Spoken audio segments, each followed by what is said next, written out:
কতটা লোভনীয় লাগছে দেখুন। মুড়ি দিয়ে যে এত সুন্দর ল্যাংচা বানানো যায় আপনারা কিন্তু না দেখলে বিশ্বাসই করবেন না, আর খেয়ে তো আরো আগে বিশ্বাস করবেন না যে এগুলো মুড়ি দিয়ে বানানো হয়েছে।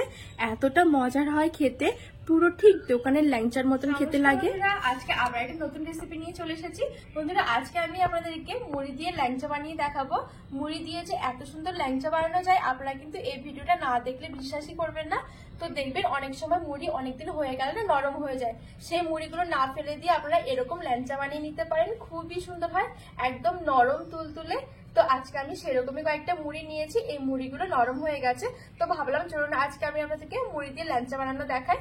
তো আশা করছি আপনাদের অনেক পছন্দ হবে, পুরো ভিডিওটা না টেনে দেখবেন। এবারে আমি গ্যাসের উপরে একটা কড়াই বসিয়ে মুড়িগুলোকে হালকা একটু টেলে নেব। যেহেতু আমি এখানে নরম হয়ে যাওয়া মুড়ি নিয়েছি সেই জন্য একটু টেলে নেব। আর আপনারা যদি কড়া মুড়ি দিয়ে বানান সেই ক্ষেত্রে কিন্তু টালার কোনো দরকার নেই। তো এবারে আমি শুকনো খোলা মুড়িগুলো দিয়ে দেবো। এবারে আমি শুকনো খোলা একটু ভেজে নেব যাতে করে মুড়িগুলো আগের মতন আবার কড়া কড়া হয়ে যায়। তো আমি এখানে কিছুক্ষণ মুড়িটা ভেজে নিয়েছি। এখন দেখুন মুড়িগুলো কিন্তু অনেকটাই কড়া হয়ে গেছে, পুরো আগের মতন নিচে। এবার আমি এই মুড়িগুলো একটা বাটির মধ্যে নিয়ে নিচ্ছি।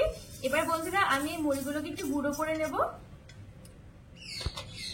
এখানে মুড়িগুলো গুঁড়ো করার জন্য আমি একটা মিক্সিং জার নিয়েছি। এবার আমি মুড়িগুলো দিয়ে দেব।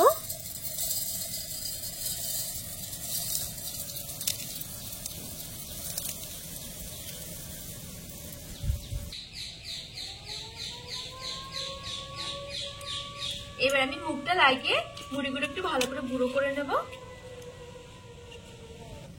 তো বন্ধুরা এখন কিন্তু আমি খুব সুন্দর করে মুড়িটা গুঁড়ো করে নিয়েছি। আপনারা চাইলে কিন্তু শিলনোড়াতেও কিন্তু গুঁড়ো করা যাবে। এবার আমি একটা বাটির মধ্যে নিয়ে নিচ্ছি মুড়ির গুঁড়োটা। এবার আমি এখানে দিয়ে দেবো 2 চামচের মতন ময়দা। আমি এখানে ঠিক ভর্তি ভর্তি 2 চামচ ময়দা নিয়ে নিচ্ছি। আর আমি একদম সামান্য একটু বেকিং পাউডার নিয়েছি, আর একদম সামান্য একটু বেকিং সোডা। তো বন্ধুরা এরপর আমি এখানে 2 প্যাকেট গুঁড়ো দুধ নিয়েছি, 10 টাকা দামের আমি 2টো প্যাকেট নিয়েছি। এবার আমি 2 প্যাকেট গুঁড়ো দুধ এখানে দিয়ে দেব।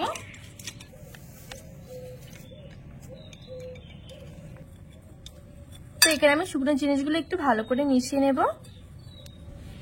এইবার আমি মেখে নেব। এখানে মাখার জন্য আমি জল নিয়েছি, আপনারা চাইলে কিন্তু দুধটাও নিতে পারবেন। এখানে আমি অল্প অল্প করে জল দিয়ে একটা সফট ডো তৈরি করে নেব। যেহেতু আমি এখানে মুড়ি নিয়েছি সেই জন্য কিন্তু জলটা একটু বেশি লাগবে।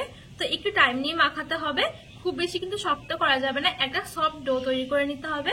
মানে খুব বেশি এটা নরমও নয় আবার কিন্তু খুব বেশি এটা শক্তও নয়। তো এখানে দেখুন ডোটা আমি একটু নরম করে মেখে নিয়েছি, মানে খুব বেশি এটা শক্ত করলে কিন্তু হবে না। তো এরপরে আমি এখানে দিয়ে দেবো 1 চামচের মতন ঘি। এবারে এই ঘিটা দিয়েও ভালো করে মেখে নেব।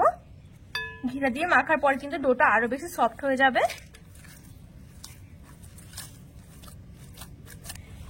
তো এখানে দেখুন ঘিটা দিয়ে মাখার পরে কিন্তু ডোটা আরো বেশি সফট হয়ে গেছে। এবার আমি এখান থেকে অল্প অল্প করে নিয়ে ল্যাংচাগুলো বানিয়ে নেব।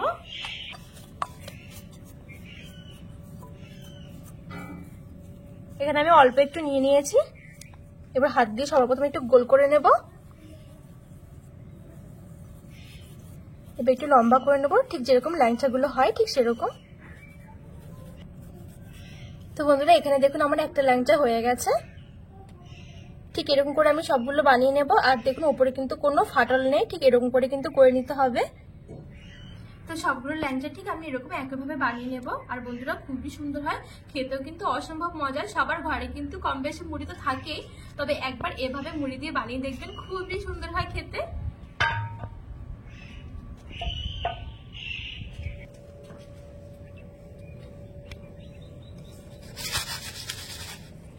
তো বন্ধুরা এখানে আমি সবগুলো ল্যাংচা তৈরি করে নিয়েছি। এবার চলুন আমি এই ল্যাংচাগুলো ভেজে নেব। তো আমি এখানে কিছুটা তেল না ভালো করে গরম করে নিয়েছি। এই ল্যাংচাগুলো কিন্তু অবশ্যই গরম তেলে ছাড়তে হবে, না হলে কিন্তু পুরো ভেঙে যাবে।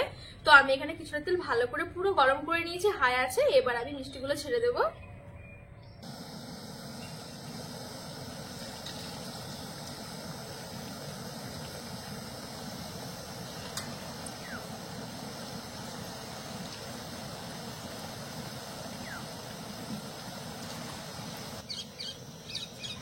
এখানে আমি সবগুলো ল্যাংচা কিন্তু একসাথে দিয়ে নিই, অল্প অল্প করে দিয়ে ভেজে নেব।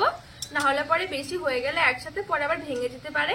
তো অল্প অল্প করে দিয়ে আমি ভেজে নিচ্ছি আর খুব সুন্দর একটা কালার আসা পর্যন্ত আমি অপেক্ষা করব। আর এখন কিন্তু আমি মিডিয়াম আঁচে ল্যাংচাগুলো ভাজছি। তো দেখুন আমি এখানে কিছুক্ষণ ভেজে নিয়েছি আর কিন্তু খুব বেশি টাইমও লাগে না এই ল্যাংচাগুলো ভাজতে। এখন কিন্তু খুব সুন্দর একটা কালার এসেছে। এবার আমি তেল থেকে তুলে নেব।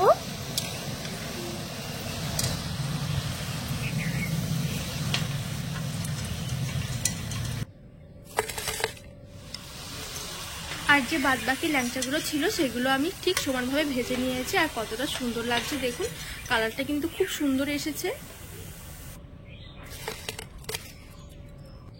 এইবার আমি কড়াই বসিয়ে চিনি শিরা তৈরি করে নেব। তো আমি এখানে একটা কড়াই চাপিয়ে দিয়েছি। তারপর আমি এখানে 1 কাপের মতো চিনি নিয়েছি। চিনিটা স্বাদ মতন কম বেশি দেওয়া যাবে। তো এবার আমি চিনিটা দিয়ে দেবো। আর এখানে ঠিক 1 কাপের মতনই আমি চিনি নিয়েছি। আর আমি এখানে 3টে এলাচ নিয়েছি, এলাচগুলো দিয়ে দিলাম। এবার আমি দিয়ে দেবো জল। আমি এখানে ঠিক 1 কাপের মতনই জল নিয়েছি। এবার আমি চিনিটা গলিয়ে নেব ভালো করে। তো বন্ধুরা এখন কিন্তু চিনিটা কিন্তু খুব সুন্দর করে গলে গেছে। আর এখানে আমি যেহেতু জলটা বেশি দিইনি তার জন্য কিন্তু আমি বেশিক্ষণ আর ফোটাইনি। এবার আমি গ্যাসের আঁচটা বন্ধ করে এবার আমি মিষ্টিগুলো দিয়ে দেব।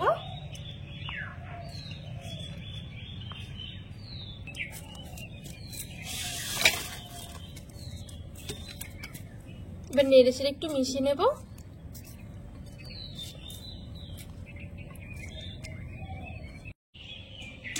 এবার আমি ঢাকা চাপা দিয়ে ঠিক 1 ঘন্টা মতো রেখে দেব।